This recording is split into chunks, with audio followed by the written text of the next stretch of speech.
আসসালামু আলাইকুম। আমন্ত্রণ বাংলাদেশী সংবাদে আপনাদের সাথে আছি আমি শাকিলা সুবহান। দলের চেয়ারপারসন বেগম খালেদা জিয়ার মুক্তির দাবিতে নয়াপল্টনের দলীয় কার্যালয়ের সামনে বিএনপির সমাবেশ আজ। তাকে উন্নত চিকিৎসায় বিদেশে পাঠাতে দীর্ঘদিন ধরে দাবি জানিয়ে আসছে দলটি। নয়াপল্টনের দলের কেন্দ্রীয় কার্যালয়ের সামনে বেলা ৩টায় এই সমাবেশ শুরু হওয়ার কথা রয়েছে। প্রায় ৮ মাস পর দলীয় প্রধানের মুক্তির দাবিতে এই কর্মসূচি নিয়েছে বিএনপি। এ নিয়ে শুক্রবার সংবাদ সম্মেলন করেন বিএনপির সিনিয়র যুগ্ম মহাসচিব রুহুল কবির রিজভী। তিনি জানান, শনিবার নয়াপল্টনে শান্তিপূর্ণ সমাবেশ করতে চায় বিএনপি। ঢাকায় এই সমাবেশ ছাড়াও আগামী ১ জুলাই সব মহানগর ও ৩ জুলাই সব জেলায় সমাবেশ হবে। বেগম জিয়ার মুক্তির আন্দোলন আরও বেগবানের পাশাপাশি জনগণের অধিকার আদায়ে গণতান্ত্রিক আন্দোলন অব্যাহত রাখার কথাও জানান বিএনপি নেতারা। বঙ্গবন্ধু এভিনিউয়ে আজ আলোচনা সভা করবে আওয়ামী লীগ। দলের ৭৫তম প্রতিষ্ঠা বার্ষিকী উপলক্ষে এই কর্মসূচি পালন করবে দলটি। দলের কেন্দ্রীয় কার্যালয়ের সামনে এই আলোচনা সভায় বক্তব্য রাখবেন আওয়ামী লীগের সাধারণ সম্পাদক ওবায়দুল কাদের সহ শীর্ষ নেতারা। গতকাল শুক্রবার রাজধানীতে আওয়ামী লীগের ৭৫তম প্রতিষ্ঠা বার্ষিকী উপলক্ষে বাইসাইকেল র্যালির আয়োজন করে ঢাকা উত্তর সিটি কর্পোরেশন। সূচনা বক্তব্যে আওয়ামী লীগের সাধারণ সম্পাদক ওবায়দুল কাদের বলেন, মুক্তিযুদ্ধে নেতৃত্ব দেওয়া এই দলের প্রতিষ্ঠা বার্ষিকী উপলক্ষে বছরব্যাপী নানা কর্মসূচি হাতে নেওয়া হয়েছে, তাই এখানে পাল্টাপাল্টির কিছু নেই।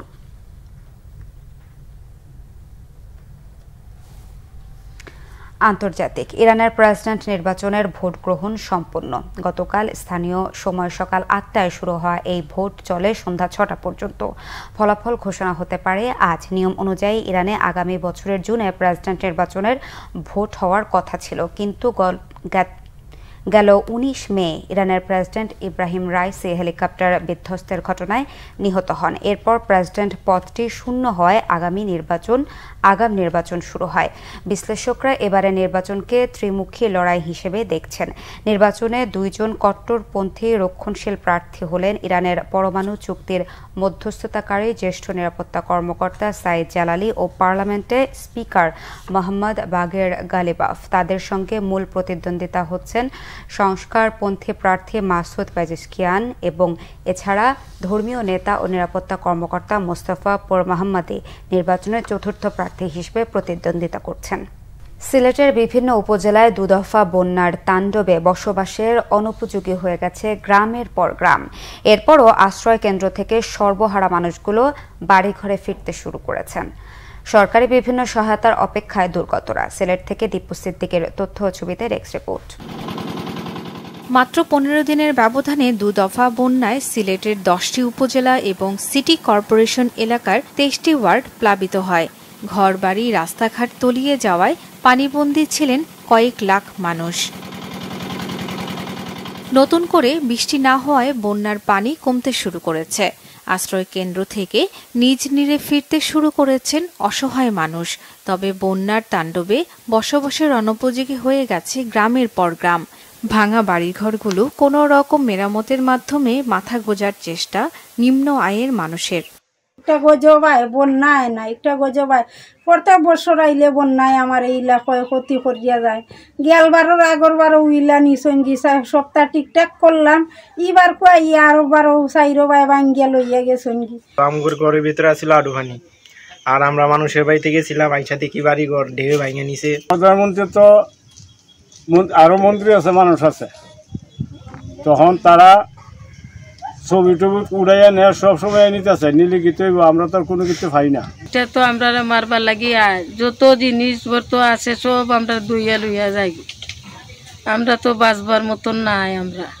এদিকে সর্বস্ব হারানো মানুষগুলো মানসিক ও শারীরিকভাবে দীর্ঘমেয়াদী সংকটের মুখোমুখি হতে পারে বলে মনে করছেন স্বাস্থ্য বিশেষজ্ঞরা।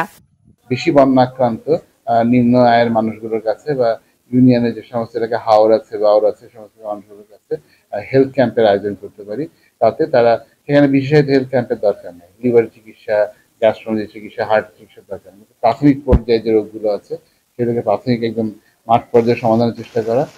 দফায় দফায় বন্যায় ক্ষতিগ্রস্তদের শারীরিক ও মানসিক সংকট মোকাবেলায় স্বাস্থ্যসেবা সহজলভ্য করার আশা সংশ্লিষ্টদের।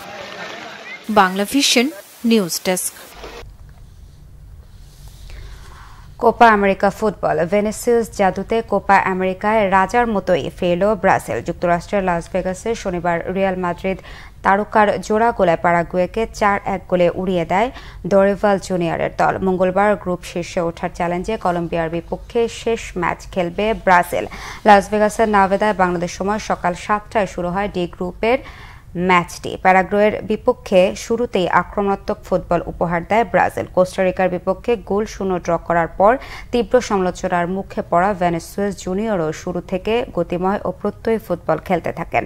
আক্রমণের পর আক্রমণে 30 মিনিটে পেনাল্টি আদায় করে নেয় দরিভাল জুনিয়রের দল। লুকাস পাকেতা শট বাইরে মেরে সুযোগ নষ্ট করেন। 4 মিনিট পরে ভেনিসিয়াস দারুণ ফিনিশিংয়ে এগিয়ে নেন দলকে। গোল খেয়ে জেগে ওঠার চেষ্টা করা প্যারাগুয়ে 43 মিনিটে দ্বিতীয় গোল হজম করে। রদ্রিগোর শট রক্ষণে প্রতিহত হলে ফিরতি বলে জালে জড়ান সেভিও। বিরতির আগের মুহূর্তে নিজের দ্বিতীয় ও দলের তৃতীয় গোল আদায় করে নেয় ভেনিসিয়াস। রদ্রিগোকে ঠেকিয়ে দেওয়ার পর ছুটে গিয়ে দারুণ শটে ঠিকানা খুঁজে নেন রিয়াল মাদ্রিদ ফরওয়ার্ড। দ্বিতীয়ার্ধের শুরুতে ওমর আলদারাতের দুর্দান্ত 1 গোলে ব্যবধান 3-1 গোল করে প্যারাগুয়ে। 63 মিনিটে ফেয়ার হ্যান্ডবলের কারণে পাওয়া পেনাল্টিতে পাকেতা গোল করে ব্রাজিলের বড় জয় নিশ্চিত করেন। এই ছিল এখনকার মতো। পরের সংবাদ বেলা 12টায় দেখার আমন্ত্রণ রইল। এছাড়া বাংলা ভিশন সংবাদ ও সংবাদ সংশ্লিষ্ট অনুষ্ঠান দেখতে ভিজিট করুন www.bvnews24.com ও facebook.com/banglavisionnews এবং সাবস্ক্রাইব করুন youtube.com/banglavisionnews। এতক্ষণ সাথে থাকায় ধন্যবাদ সবাইকে।